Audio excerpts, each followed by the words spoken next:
بسم اللہ الرحمن الرحیم۔ اس طریقے جنگ سے تنگ آ کر چارلس نے راس ماتافو اور الجزائر کے درمیان خندقیں کھودنا شروع کر دی۔ عربوں اور بربروں نے تابڑ توڑ حملے کر کے خندقوں کی اس کھدائی میں مزاحمت شروع کر دی۔ چارلس نے خندقوں کی کھدائی تو جاری رکھی، لیکن عربوں اور بربروں سے نمٹنے کے لیے اس نے اٹلی اور مالٹا کے جنگجو نائٹوں کا ایک لشکر تیار کیا اور اسے عربوں اور بربروں پر حملہ آور ہونے کا حکم دیا۔ یہ نائٹ سر سے پاؤں تک لوہے میں غرق تھے اور بڑے منظم طریقے سے راس ماتافو کی طرف بڑھے تاکہ عربوں اور بربروں سے نمٹ کر اپنے لشکر کو ان کے آئے دن کے حملوں سے محفوظ کر دیں۔ عرب اور بربر بھی ان نائٹوں کی طاق میں تھے۔ کسی مزاحمت اور روک کے بغیر انہوں نے بلا جھجک نائٹوں کو آگے بڑھنے دیا۔ جب یہ نائٹ فتح کی امید میں مست ایک پہاڑ کے اوپر آئے تو اچانک عرب اور بربر اپنی کمین گاہوں سے نکل کر ان پر حملہ آور ہوئے۔ پہاڑ کے اوپر گمسان کا رن پڑا۔ اٹلی اور مالٹا کے نائٹوں کو یہ وہم تھا کہ عرب اور بربر ان کے سامنے زیادہ دیر تک ٹھہر نہ سکیں گے۔ وہ انہیں شکست دے کر اور ان کا تعاقب کر کے ان کا قتل عام کرتے ہوئے آگے بڑھیں گے اور راس ماتافو پر قبضہ کر کے چارلس سے داد تحسین حاصل کریں گے۔ اس دوران بارش بھی شروع ہو گئی اور تیز ہواؤں کے جکڑ بھی چلنے لگے تھے۔ حسان آغا نے رازداری اور چپکے سے ینیچریوں کا ایک دستہ بھی ان عربوں اور بربروں کی مدد کو روانہ کر دیا تھا۔ اب ان کو ہستانوں پر 3 قوتیں نائٹوں کے مقابلے میں یکجا ہو گئی تھی۔ ایک ینیچری جو تیز بارش اور آندھی میں بھی تیر اپنے ہدف پر چلانے کا فن جانتے تھے، دوسرے عرب جو بدترین حالات میں تلوار کے فن سے معجزات کا ظہور کرنے میں ماہر تھے، تیسرے بربر جو انتہائی ناموافق صورتحال میں بھی اونٹ کی طرح مستقل مزاج رہنے میں اپنی مثال نہ رکھتے تھے۔ ان 3 قوتوں نے 3 اطراف سے اٹلی اور مالٹا کے نائٹوں پر حملہ کر دیا تھا۔ نائٹوں نے انتہائی کوشش کی کہ وہ اس جنگ میں غالب رہیں، لیکن ان کی ہر کوشش نامراد گئی۔ تیز بارش اور سرد طوفانی آندھیوں میں ینیچریوں، عربوں اور بربروں نے جان لیوا حملے کر کے ان کا قتل عام شروع کر دیا تھا۔ ان کوہستانوں کے اوپر اٹلی اور مالٹا کے نائٹ مسلمانوں کے انتہائی خوفناک اور مہلک حملوں کا سامنا کرتے ہوئے اپنا سارا جنگی تجربہ اور اپنی جرأت و جسارت بھول گئے تھے۔ مسلمانوں نے ایک ایک نائٹ کو تعاقب کر کے قتل کر ڈالا اور بعد میں آنے والے دور میں برسوں تک وہ کوہستان جہاں جنگ ہوئی تھی نائٹوں کا قبرستان مشہور رہا۔ نائٹوں کے اس قتل عام سے چارلس آگ بگولا ہو گیا اور غصے کی حالت میں اس نے قسم کھا لی کہ وہ راس ماتافو اور الجزائر کو تباہ کیے بغیر اسپین واپس نہ جائے گا۔ اس نے ارادہ کر لیا کہ وہ پہلے راس ماتافو اور پھر الجزائر کو برباد کر کے زمین بوس کر دے گا۔ اس مقصد کے لیے اس نے وسیع پیمانے پر جنگ کی تیاریاں شروع کر دی تھی۔ اسی دوران مغرب کی طرف سے تیز طوفانوں کے جکڑ چل نکلے تھے۔ انہی جکڑوں میں سکلیا سے 25 جہاز چارلس کے لیے کمک اور خوراک لے کر آئے۔ ساتھ ہی انہوں نے یہ خبر بھی دی کہ خیر الدین باربروسا اوترغوت اپنے 150 جہازوں کے ساتھ قسطنطنیہ سے کسی نامعلوم منزل کی طرف روانہ ہو چکے ہیں اور انہیں قسطنطنیہ چھوڑے کئی روز ہو چکے ہیں۔ اندریا دوریا جو خیر الدین باربروسا اوترغوت کی جرأت اور ان کے طریقہ جنگ سے خوب واقف تھا، خوف زدہ ہو گیا اور اس نے چارلس کو مشورہ دیا کہ فوراً افریقہ کے اس ساحل سے کوچ کر کے اسپین روانہ ہو جانا چاہیے۔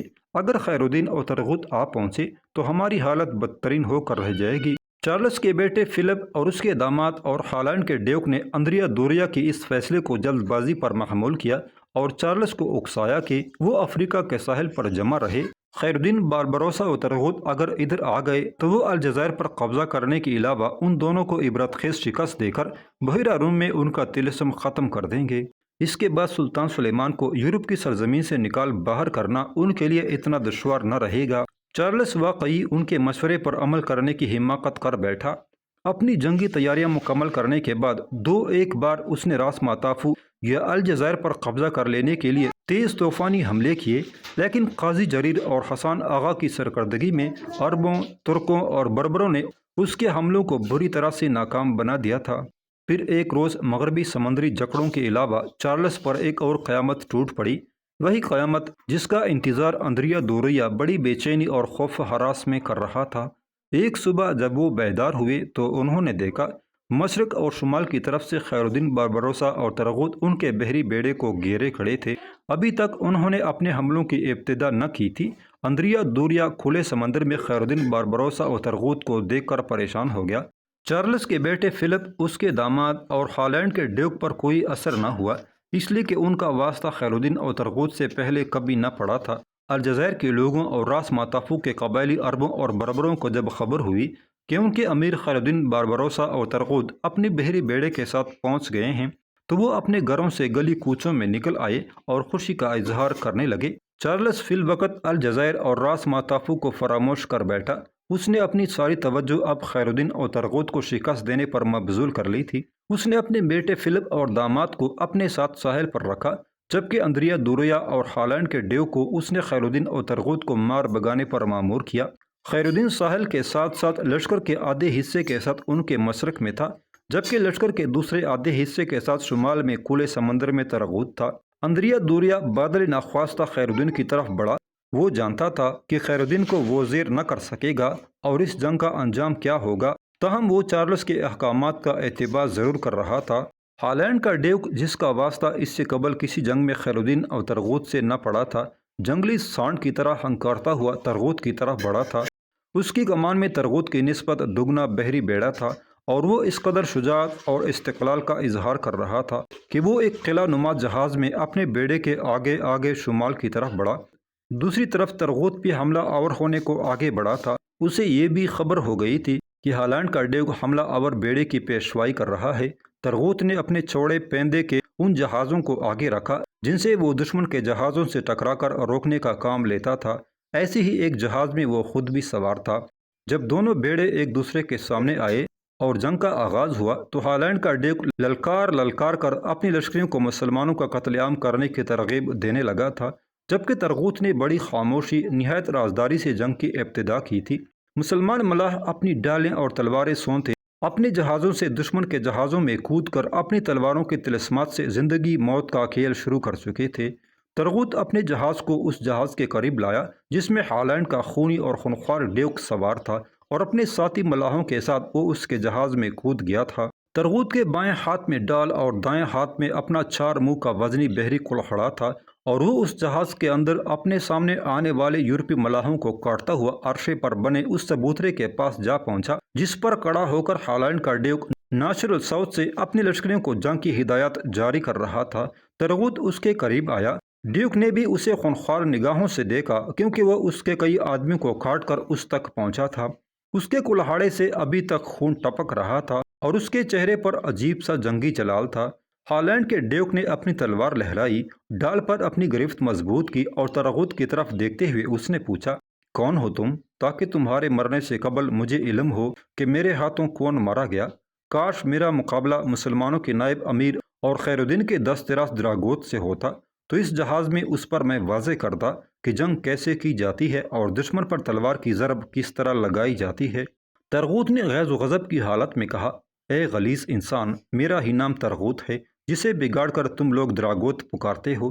آگے بڑھ کر مجھ پر وار کر، میں تجھے پہلے حملہ آور ہونے کا موقع دیتا ہوں۔ جب میرا یہ 4 منہ کا کلہاڑا تم پر برسے گا تو اپنی طوفانی ضرب سے میں تمہاری ساری شیخی، ساری شجاعت کو دھو ڈالوں گا، پھر تجھے جوابی حملہ کرنے کا موقع نہ ملے گا۔ آگے بڑھ اور مجھ پر حملہ آور ہو، میں اپنا انجام اپنے رب واحد ذوالجلال کے سپرد کرتا ہوں۔ تو اپنا انجام اپنے ہاتھ میں لے اور آگے بڑھ۔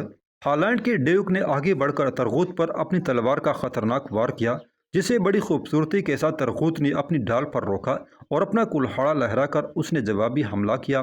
ڈیوک نے بھی کلہاڑے کے وار کو اپنی ڈال پر لیا، پر ترغوت کی ضرب ایسی طاقتور تھی کہ ڈیوک کی ڈال کو ترغوت کا کلہاڑا چیرتا ہوا بیکار کر گیا۔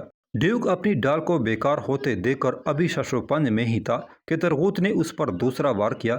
ڈیوک نے یہ وار بھی روکنے کی کوشش کی لیکن ناکام رہا اور ترغوت کا کلہاڑا ڈیوک کو چیرتا ہوا نکل گیا تھا۔ جہاز کے اندر ایک بھیانک چیخ بلند ہوئی اور ڈیوک کی لاش عرشے پر گر گئی۔ ترغوت پیچھے ہٹا اور اپنے ملاحوں کے ساتھ مل کر دشمنوں کا صفایا کرنے لگا تھا۔ ایک لہر سے دوسری لہر، ایک کشتی سے دوسری کشتی اور ایک جہاز سے دوسرے جہاز میں یہ خبر پھیلتی چلی گئی تھی کہ ہالینڈ کا ڈیوک ترغوت کے ہاتھوں مارا گیا ہے۔ اس کا خاطر خواہ اثر ہوا اور چند ہی ثانیوں بعد مسلمانوں نے اپنے تیز حملوں اور طوفانی تکبیروں سے دشمن کو اپنے آگے آگے بھاگنے پر مجبور کر دیا تھا۔ چارلس کا مقصد یہ تھا کہ ہالینڈ کے ڈیوک اور اندریا دوریا کے ساتھ خیر الدین اور ترغوت کو مصروف رکھنے کے بعد وہ اپنے بیٹے اور داماد کے ساتھ حملہ کر کے الجزائر شہر پر قبضہ کر لے گا۔ الجزائر پر قبضہ کرنا اب اس کی ضد ہو گیا تھا کیونکہ یہیں سے اٹھ کر تو خیر الدین اور ترغوت یورپی علاقوں پر حملہ آور ہوتے تھے، لیکن چارلس کو اپنے ارادوں میں ناکامی ہوئی۔ ترغوت نے ہالینڈ کے ڈیوک کو پچاڑ کر رکھ دیا۔ خیر الدین باربروسا نے لمحوں کے اندر ہی اندریا دوریا کو شکست دے کر اپنے آگے آگے بھاگنے پر مجبور کر دیا تھا، جبکہ بربر اور عرب قبائل نے قاضی جریر کی سرکردگی میں راس ماتافو کی طرف سے اور حسان آغا نے اپنے لشکر کے ساتھ الجزائر کی طرف سے حملہ آور ہو کر چارلس کو بے بس اور مجبور بنا کر رکھ دیا تھا۔ مہربان و بیدار قدرت خیر الدین باربروسا اور ترغوت کی پوری طرح مدد کر رہی تھی۔ جس وقت ان دونوں نے مل کر ہالینڈ کے ڈیوک اور اندریا دورایا کو شکست دی، اسی وقت مغرب کی طرف سے سمندر میں طوفانی ہواؤں کے جکڑ چل نکلے اور بارش تیز ہونے لگی۔ ایک طرف سے قدرت اپنے طوفانی عناصر کے ساتھ نازل ہوئی تھی، تو دوسری طرف خیر الدین باربروسا اور ترغوت ہولناک آندھی بن کر خلیج مارتافو کے اتلے پانی میں کھڑے چارلس کے بحری بیڑے کے جنگی اور مسافر بردار جہازوں پر حملہ کر دیا تھا۔ اسی طوفانی اتل پتل میں حسان آغا اور بربر و عرب قبائل مل کر ساحل پر نصب چارلس کے خیموں میں گھس آئے اور اپنی تلواروں سے انہوں نے طلسمات کا سما باندھ کر چارلس کے لشکر کا قتل عام شروع کر دیا تھا۔ چارلس اپنی لشکر کے ساتھ ساحل سے بھاگ کر اپنے جہازوں پر سوار ہوا اور اس نے فوراً الجزائر سے پسپائی کا حکم دے دیا تھا۔ قدرت کے بحری عناصر چارلس کے خلاف کام کر رہے تھے۔ سمندر میں طوفان اپنے زوروں پر آ گیا تھا۔ تیز شوریدہ سر ہوائیں سمندر کے اندر بڑی بڑی لہروں کو جنم دے کر نیلے پانی کو سرسام زدہ کرنے لگے تھے۔ خیر الدین اور ترغوت نے خلیج مارتافو کے اتلے پانی میں کھڑے چارلس کے جہازوں پر حملہ آور ہو کر اس کے آدھے بیڑے کا صفایا کر دیا تھا۔ جنگ کی کارگزاری دکھانے کے لیے وہ رومۃ الکبریٰ کے جن 300 معزز اور برگزیدہ لوگوں کو لایا تھا، وہ سب کے سب اس جنگ میں مارے گئے۔ لشکر میں جو کمانڈروں کی بیویاں اور لشکریوں کی دیکھ بھال کرنے کی جو لڑکیاں تھیں، وہ گھوڑیوں کی طرح بدک اٹھی تھی، لیکن ان کی خوش قسمتی کہ خیر الدین اور ترغوت نے عورتوں پر ہاتھ اٹھانے سے اپنے سپاہیوں کو سختی سے منع کر دیا تھا۔ اس طوفانی اور سرفروشانہ حملے میں خیر الدین باربروسا اور ترغوت نے چارلس کے 8000 بہترین جنگجو سپاہیوں کو موت کے گھاٹ اتار دیا تھا۔ چارلس اپنے اس نقصان پر بدحواس ہو گیا تھا۔ اپنے فرار میں آسانی پیدا کرنے کے لیے اس نے اپنے اعلیٰ نسل کے انگنت گھوڑوں کو اپنے جہازوں سے سمندر میں پھینک دیا تھا۔ اپنے گھوڑوں کو اس طرح ہلاک ہوتے دیکھ کر سواروں کا دل بھر آیا تھا۔ اٹلی اور مالٹا کے نائٹ جو اپنے جنگی تجربے پر ہمیشہ ناز کیا کرتے تھے، خیر الدین اور ترغوت سے جان بچانے کی خاطر فرار کرتے ہوئے سب سے آگے آگے تھے۔ چارلس نے آندھی طوفان اور سمندر میں اٹھتی سرکش موجوں کے اندر راہ فرار اختیار کی تھی۔ خیر الدین اور ترغوت نے عقل مندی کا ثبوت دیا اور انہوں نے طوفان اور سرسام زدہ سمندر میں ان کا تعاقب نہ کیا، اور اپنے لشکر کو انہوں نے الجزائر کی ساحلی پٹی کے ساتھ ساتھ لنگر انداز کر کے جہازوں اور کشتیوں کے کنارے پر کونٹے گاڑ کر باندھ دیا تھا تاکہ طوفان انہیں نقصان نہ پہنچائے۔ چارلس کے بحری بیڑے کو جس قدر نقصان خیر الدین باربروسا اور ترغوت نے پہنچایا تھا، اس سے کہیں زیادہ نقصان اسے سمندری طوفان نے پہنچا دیا تھا۔ چارلس بڑی مشکل سے اپنے مسافر بردار جہازوں کے ساتھ بوخے یا کی بندرگاہ تک پہنچ سکا۔ اس کے ساتھ صرف ایک جنگی جہاز رہ گیا تھا جو بوخے یا کی بندرگاہ کے قریب جا کر ڈوب گیا۔ دیگر جہازوں میں سے اکثر سمندری طوفان کے باعث ڈوب گئے تھے یا واپس الجزائر کے ساحل پر جا لگے تھے، جن پر خیر الدین اور ترغوت نے قبضہ کر لیا تھا۔ یہ ایک بدترین شکست تھی جس کا سامنا چارلس کو کرنا پڑا تھا۔ خیر الدین باربروسا اور ترغوت جب اپنے بحری بیڑے کے ساتھ الجزائر کے ساحل پر لنگر انداز ہوئے تو الجزائر کے مردوں اور عورتوں کا ایک ہجوم تھا جو انہیں خوش آمدید کہنے کے لیے ساحل پر جمع ہو گیا تھا۔ روتا، خولان، کاسندان، حسان اور سا اس جہاز میں چڑھ آئے تھے جس میں خیر الدین اور ترغوت سوار تھے۔ روتا اپنے بچے کو بھی اٹھائے ہوئے تھی۔ ترغوت نے آگے بڑھ کر اپنے بچے کو پیار کیا اور ابھی وہ کچھ کہنا چاہتا تھا کہ خولان نے پیر سے اس کی طرف دیکھتے ہوئے کہا، میں سب کی طرف سے آپ اور اخی خیر الدین کو اس عظیم فتح پر مبارکباد دیتی ہوں۔ ترغوت ایک شوق اور مسکراہٹ میں خولان کی طرف دیکھتا رہ گیا۔ پھر وہ سب جہاز سے اتر کر قلعے کی طرف جا رہے تھے۔ کچھ عرصہ خیر الدین باربروسا اور ترغوت الجزائر میں پرسکون زندگی بسر کرتے رہے۔ اس دوران ترغوت کے 3 بچے ہو گئے تھے، ایک بیٹا خولان سے اور ایک بیٹا اور بیٹی روتا سے۔ اب ان دونوں کا مدعا یہ تھا کہ تیونس اور طرابلس پر حملہ کر کے وہاں سے ہسپانیوں اور مالٹا کے نائٹوں کو نکال باہر کریں اور ان دونوں جگہوں میں مسلمانوں کی عملداری بحال کریں، لیکن 1543 کے موسم بہار میں جب سلطان سلیمان نے خیر الدین اوترغوت کو قسطنطنیہ طلب کیا تو انہوں نے اچانک اپنا فیصلہ بدل لیا اور دونوں نے آپس میں صلاح و مشورہ کر کے سلطان سلیمان سے التماس کی کہ وہ ترکی بحری بیڑے کو فرانس لے جانا چاہتے ہیں۔ ان دونوں کا مقصد یہ تھا کہ فرانس میں قیام کر کے اہل یورپ کی قوت پر ایسی ضربیں لگائیں کہ آئندہ انہیں مسلمان علاقوں پر حملہ آور ہونے کی جسارت نہ ہو۔ یورپ کو پوری طرح مفلوج کرنے کے بعد وہ تیونس اور طرابلس کی طرف متوجہ ہو جانا چاہتے تھے۔ اس کی وجہ یہ تھی کہ خود فرانس کے بادشاہ فرانسس نے خیر الدین باربروسا اوترغوت کو فرانس آنے کی دعوت دی تھی، کیونکہ اسے خدشہ تھا کہ چارلس اس پر حملہ کر دے گا، کیونکہ مسلمانوں کے خلاف الجزائر کی جنگ میں اس نے چارلس کا ساتھ نہ دیا تھا۔ فرانسس ان دنوں چارلس سے اس لیے بھی خطرہ محسوس کر رہا تھا کہ اسپین کا شہنشاہ چارلس انگلستان کے بادشاہ ہنری ہاشتم کے ساتھ مل کر فرانس کے خلاف ساز باز کر رہا تھا۔ اس لیے اس نے خیر الدین باربروسا اوترغوت کو اپنی بحری بیڑے کے ساتھ فرانس آنے کی دعوت دی تھی۔ اس طرح فرانسس چارلس اور ہنری ہاشتم پر اپنی قوت کا اظہار کر کے ان کی طرف سے اپنے لیے خطرے کو کم کرنا چاہتا تھا۔ سلطان سلیمان نے اپنی بحری بیڑے کو فرانس بھیجنے پر پہلے پسو پیش کیا، پر سلطان کو پری ویزا کی فتح یاد تھی جس پر خیر الدین اوترغوت نے پورے یورپ کی بحری قوت کو عبرتناک شکست دی تھی، لہٰذا انہوں نے خیر الدین اوترغوت کو فرانس جانے کی اجازت دے دی تھی۔ پورے ترکی بیڑے کو اس طرح خطرے میں ڈالنا بڑی ہمت اور جرأت کا کام تھا۔ بہرحال خیر الدین اوترغوت نے خوشی خوشی گیلی پولی سے فرانس کی طرف کوچ کیا۔ ان کے بیڑے میں 110 تیز رفتار جنگی کشتیاں اور 40 بڑے بڑے جہاز تھے، جن میں ان کے 30,000 کے قریب جنگ آزمودہ مجاہد تھے۔ فرانس جانے کے لیے انہوں نے ایک انتہائی خطرناک راستہ اختیار کیا جسے عام امیر البحر استعمال کرنے کی جرأت نہ کر سکتا تھا۔ خیر الدین اوترغوت اٹلی اور سسلی کے درمیان آبنائے سینا سے ہو کر فرانس کی طرف بڑھے۔ اس آبنائے کا مد و جزر ہر وقت بحری جہازوں کے لیے خطرے کی علامت بنا رہتا تھا۔ جب وہ آبنائے سینا سے گزر رہے تھے تو قلعہ ریجیو کے حکمران نے ان کے بحری بیڑے پر آتش باری کی۔ خیر الدین اوترغوت وہاں لنگر انداز ہو گئے اور قلعے پر حملہ کر دیا تھا۔ انہوں نے قلعے پر طوفانی گولہ باری اور تیر اندازی کر کے قلعے پر قبضہ کر لیا۔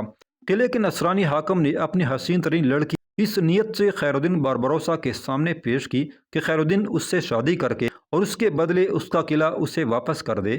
خیر الدین باربروسا نے ریجیو کے حکمران کی اس خواہش کو ٹھکرا دیا اور چند یوم قلعے میں قیام کرنے اور اس کی فصیلوں کو مسمار کرنے کے بعد اٹلی کے ساحل کے ساتھ ساتھ آگے بڑھنے لگا تھا۔ اٹلی کی حکومت کو جرأت نہ ہوئی کہ اپنے بحری بیڑے کو سامنے لا کر ان کی راہ روکے، لہٰذا وہ بے خوف خطر آگے بڑھ کر خلیج لی عام میں داخل ہوئے، جہاں فرانسس کی طرف سے فرانس کا امیر البحر وانگیان اپنے بحری بیڑے کے ساتھ ان کے استقبال کو موجود تھا۔ وانگیان نے پورے شاہی آداب اور رسومات کے ساتھ خیر الدین باربروسا اوترغوت کو سلامی دی۔ پھر خیر الدین باربروسا کے حکم پر وانگیان نے اپنی جہازوں پر سلطنت عثمانیہ کا سبز ہلالی پرچم بلند کیا۔ چارلس کا امیر البحر آندریا دورایا ان دنوں اسپین کے بحری بیڑے کے ساتھ ایک حصے کے ساتھ اپنے آبائی شہر جنیوا میں ٹھہرا ہوا تھا۔ خیر الدین اوترغوت بڑی تیزی سے اپنے اس ازلی دشمن کی طرف بڑھے۔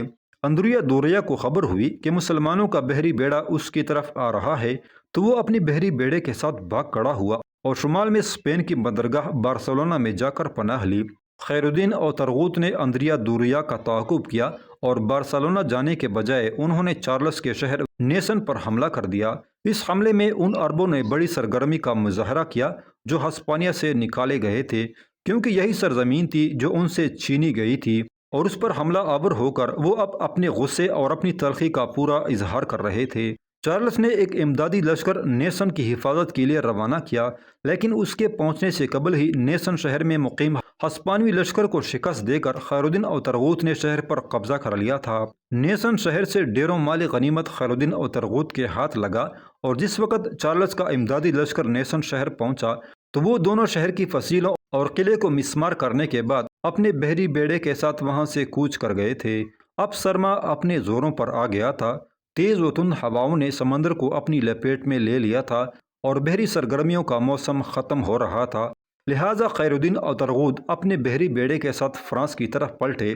اس دوران فرانس کے بادشاہ فرانسس نے اپنے صوبے پردوانس کے صوبیدار کو حکم بھیجا کہ خیر الدین ترغوت اور ان کے بحری بیڑے کو اپنے صوبے کی بندرگاہ تولان میں لنگر انداز کرائے اور وہاں ان کے لشکر کی رہائش کا عمدہ انتظام کرے۔